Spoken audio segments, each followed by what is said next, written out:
Welcome to the Tech Egg. Don't get scrambled. Enjoy the video. You start by gathering the right materials so the fan moves air and lasts. Use cardstock because it balances stiffness and weight. Once you have it, cut to your preferred width. I often use 8, 5 by 11. Next, mark 1/2 fold lines with a ruler so folds stay even. Begin an accordion fold from the short edge, pressing each crease firmly. This initial rhythm sets the whole structure, and a neat start makes later steps much easier. Once done with the initial folds, continue the accordion to the end, alternating mountain and valley creases so pleats nest smoothly. Make sure pleats are uniform. Inconsistent spacing causes imbalance.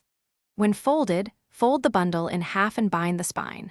Apply glue, tape, or a small staple at the center, aligning edges before the adhesive sets. Make sure to reinforce with a 1/4 strip of extra cardstock or fabric along the spine to prevent tearing while you open and close the fan.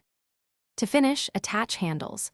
Glue a popsicle stick or thin wooden dowel to each outer pleat, or fold cardstock into a sturdy grip. Once set, open the fan to shape the arc.